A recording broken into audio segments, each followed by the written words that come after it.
Man merkt, wohin die Elektromobilität so langsam hingeht.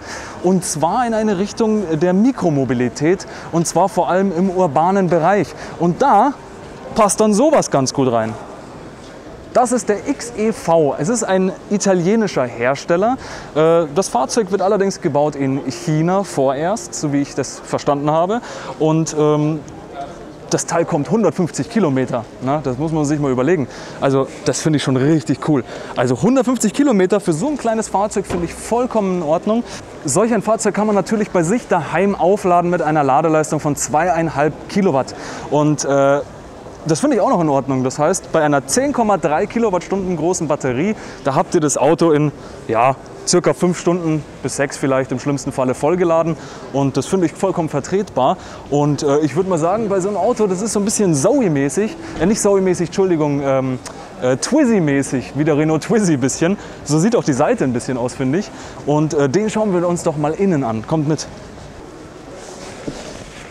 Also Leute, ich will mit euch ganz ehrlich sein. Also ich bin, sagen wir mal, bescheiden 1,86 Meter, 1,87 Meter, sowas in etwa groß. Und der Sitz ist jetzt noch nicht auf mich eingestellt, um genau zu sein. Das machen wir jetzt doch mal. Ja, so ungefähr, so kann ich sitzen. Ich stoße aber mit meinen langen Haxen so ein bisschen hier an diesen Plastikteil von der Klimabedienung quasi an. Ne? So, wenn ich jetzt so Gas geben würde. Das mache ich jetzt mal vorsichtshalber nicht, dass er an ist. Ja, obwohl er ist ein N.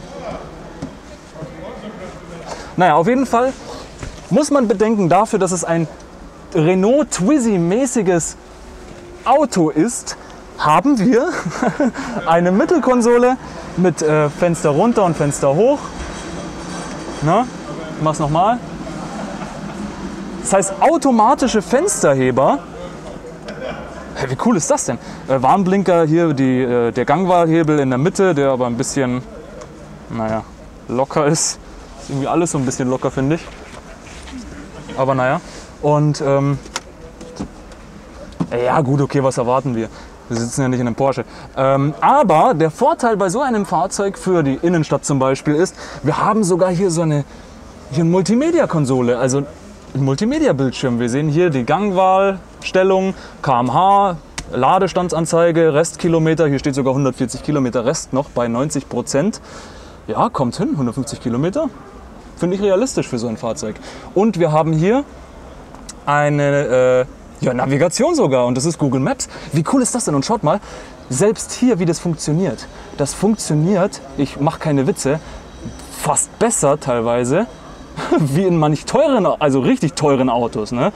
Also das muss man schon diesem Fahrzeug hier lassen. Finde ich sehr cool. Wir haben sogar eine Klimaautomatisierung.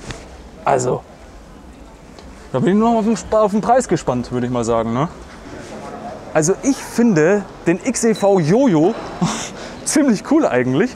Er sieht halt aus wie ein geschrumpfter Smart und der Smart an sich ist ja eigentlich schon geschrumpft. Und für die Innenstadt ist sowas vollkommen ausreichend, auch heutzutage schon. Und es wird in Zukunft ja auch genau in so eine Richtung ungefähr für die Innenstadt, für den urbanen Bereich auch gehen. Das Einzige, was ich an diesem Fahrzeug nicht so toll finde, ist der Preis, denn wir befinden uns hier bei ungefähr 14.000 € Verkaufspreis, abzüglich aber noch einer Umweltprämie der staatlich geförderten.